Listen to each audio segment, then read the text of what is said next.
ઐતિહાસિક ગુજરાતી ફિલ્મ કસુંબોના કલાકારો diamond city સુરતની મુલાકાતે આવ્યા હતા. વિજયગીરી બાવા નિર્દેશિત રામ મોરી લિખિત મલ્ટી સ્ટાર ઐતિહાસિક ગુજરાતી ફિલ્મ 16 ફેબ્રુઆરીના રોજ રિલીઝ થશે. સનાતન અમર હતો, સનાતન અમર છે અને સનાતન અમર રહેશે. વિજયગીરી ફિલ્મ્સ દ્વારા નિર્મિત ગુજરાતી સિનેમા જગતની ઐતિહાસિક ફિલ્મ કસુંબોએ રિલીઝ પહેલા જ લોકોના દિલમાં જગ્યા બનાવી લીધી છે. ફિલ્મનું ટીઝર, ટ્રેલર અને ટાઇટલ સોંગ કરોડો લોકોના દિલ સુધી પહોંચ્યું અને સાથે જ ફિલ્મને રિલીઝ પહેલા ઘણી પ્રશંસા મળી રહી છે. ફિલ્મના કલાકારોએ આ ફિલ્મ માટે અથાગ મહેનત કરી છે. ટાઇટલ સોંગ સોમનાથની પાવન ભૂમિ ખાતે રિલીઝ કરવામાં આવ્યું. શત્રુંજય મહાતીર્થની રક્ષા કાજે અપાયેલા 51 અમર બલિદાનની ભવ્ય ગાથા કહેતી ગુજરાતી ભાષાની ફિલ્મ છે. આ ફિલ્મમાં દાદુ બારોટ અને તેમના સાથીઓની વીરતા વાત કહેવામાં આવી છે. ઇતિહાસમાં ભૂલાઈ ગયેલા બારોટના બલિદાનની આ કથા સત્ય ઘટના પ્રેરિત છે. કસુંબોના કલાકારો ધર્મેન્દ્ર ગોહિલ, દર્શન પંડ્યા, શ્રદ્ધા ડાંગર અને ચેતન ધાનાણીએ ડાયમંડ સિટી સુરતની મુલાકાત લીધી હતી અને પોતાની ફિલ્મ અંગે દિલ ખોલીને ચર્ચા કરી હતી. ફિલ્મમાં ધર્મેન્દ્ર ગોહિલ, રોનક કામદાર, શ્રદ્ધા ડાંગર, મોનલ ગજ્જર, રાગી જાની, ફિરોઝ ઈરાની, કલ્પના ગાંગાડેકર, દર્શન પંડ્યા સહિતના યુવા અને દિગ્ગજ અભિનેતાઓ મોટા પડદા પર એક સાથે જોવા મળશે. ફિલ્મનું શૂટિંગ અમદાવાદમાં 16 વીઘાના એક ખેતરમાં સેટ ઊભું કરીને કરવામાં આવ્યું હતું, જ્યાં પાટણની શેરીથી માંડીને રાજમહેલ, શેત્રુંજી નદી અને આદિપુર ગામ પર્વત વગેરે બનાવાયા હતા. ફિલ્મનું ટાઇટલ રિલીઝ કરવાથી લઈ પાત્રોનો પરિચય આપતા પોસ્ટર્સ, ફિલ્મનું ટીઝર, એક સુંદર મજાનો ભક્તિભાવ ભર્યો માં ખોડિયારનો ગરબો, ફિલ્મનું ટ્રેલર અને ટાઇટલ સોંગ ખૂબ જ પ્રભાવિત કરે છે, જે સિને ઉત્સાહીઓ સાથે સાથે સામાન્ય દર્શક ગણને આકર્ષવામાં સફળ થતી જણાય છે. ફિલ્મ 16 ફેબ્રુઆરીએ સિનેમાઘરોમાં રજૂ થઈ રહી છે. કોઈ પણ ઐતિહાસિક ફિલ્મ આપણે જોઈએ ત્યારે પણ તમને એવું લાગતું હોય કે આપણે એમની જોડે જોડે ટ્રાવેલ કરીએ છીએ. આપણે એ જ પીરિયડમાં અત્યારે છીએ, એ 3 કલાક માટે.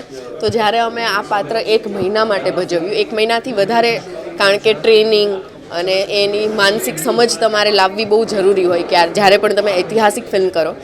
તો એ રીતે આ પાત્ર જોડે અમે ઘણા રહ્યા અને ભજવ્યા કરતાં હું એવું કહીશ કે અમે લોકો જીવ્યા હતા આ પાત્રને. તો બહુ મજા આવી અને ઓફકોર્સ આવા મોકા બહુ ઓછા મળે, એટલે થેન્કફુલી કે મને મળ્યો આ મોકો. સાથોસાથ પાલિતાણા પણ એક યાત્રાધામ, વિશ્વમાં એક મોટું નામ, તેમાં તમને કામ કરવાનું જવાનું મોકો કઈ અનુભવ ડિફરન્ટ? પાલિતાણા જેવું તીર્થ સ્થાન હોય એના ઉપર કોઈ પણ ફિલ્મ બને કે કોઈ પણ વાત થાય ને એનું ભાગ બનવું તો બહુ મોટી મહાન વાત છે. પણ આ અમારી 14મી સદીની વાત છે, ઇતિહાસ 14મી સદીનો છે. તો અત્યારે તો આપણે એ જગ્યા પર જઈએ તો પણ આપણને પીરિયડ ના જોવા મળે, રાઈટ? એટલે અમે અમદાવાદની આસપાસ સેટ ઊભો કર્યો હતો અને આખો સેટ અમે ઊભો કરીને બધું બતાવેલું છે, પ્લસ VFX. એટલે અમારું શૂટ કરવા માટે અમે નહોતા ગયા પાલિતાણા, પણ યસ, ફિલ્મનું કંઈ પણ રિલેટેડ અમે સૌથી પહેલાં પાલિતાણાથી શરૂ કર્યું, કારણ કે અમારા જે મેકર છે વિજયગીરી બાવા, એ પોતે આ બધી વસ્તુમાં, બધી એનર્જીમાં બિલીવ કરે છે અને એમના માટે આ ખાલી ફિલ્મ નથી. એટલે અમે સ્ટાર્ટિંગ જ દાદુ બારોટ, સુજાન, અમર આ લોકોના જે પાળ્યા છે પાલિતાણામાં, એમના દર્શન કરીને બધું સ્ટાર્ટ કર્યું અને અમે ત્યાં ફિલ્મ પણ લોકોને એક જોડે બતાવવાના છે, સ્ક્રીનિંગ કરવાના છે. તો અમારા માટે પાલિતાણાનું મહત્ત્વ ક્યારેય નહીં ખૂટે.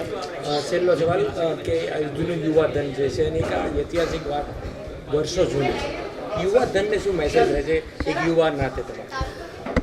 આજના યુવાઓને ખાલી એટલું કહીશ કે જ્યારે તમને મોકો મળે છે આપણી કંઈક ઐતિહાસિક હોય કે આપણું ગુજરાતની કલ્ચર વિશે જાણવાની, તો એ વસ્તુને મિસ આઉટ ના કરો. એ પછી એક ગીત હોય, એક વાત હોય, એક બુક હોય કે એક સિનેમા હોય કે પાત્ર વિશે કે કોઈ પણ આપણા કલ્ચરને ક્યારેય ના છોડવું જોઈએ.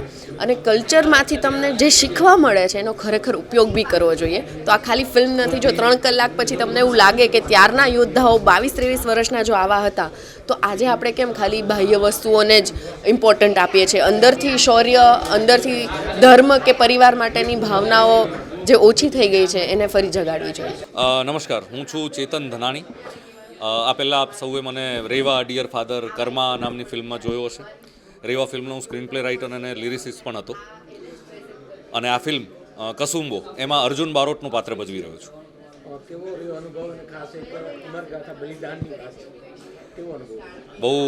બહુ જ ઉમદા, જોરદાર, આહલાદક અને જેને કહેવાય ને કે પોતાની ખોજ થઈ હોય ને થોડોક એવો અનુભવ રહ્યો. એનું કારણ એ બી છે કેમ કે એક તો ઇતિહાસની વાત, એક સાચા યોદ્ધાની વાત, એક અમુક બલિદાનોની વાત અને ઐતિહાસિક ફિલ્મ કરવા મળી. પહેલાં તો ઐતિહાસિક ફિલ્મ આપણને કરવા મળે એ દરેક કલાકાર તરીકે, જેમ આગળ વાત થઈ, કલાકાર તરીકે અમારા બધાનું ડ્રીમ હોય છે કે એક ઐતિહાસિક ફિલ્મ કરવા મળે. અને કેમ કે હમણાં જે રેગ્યુલર લાઈફના કેરેક્ટરો તો આપણે કરતા જ હોઈએ છીએ, પણ આજે અલગ અનુભવ 700 વર્ષ જૂની કોઈક પાત્રની પર કાયા પ્રવેશ કરવાનો જે અનુભવ મળતો હોય છે એ બહુ અલગ હોય છે. અને એ કરવા મળ્યો, ગુજરાતીમાં જ કરવા મળ્યો, આપણી જ ફિલ્મમાં, આપણા જ લેંગ્વેજની, એ બહુ અનેરો આનંદ હતો. Reporter Arvind Rathod, Janadesh news, Surat.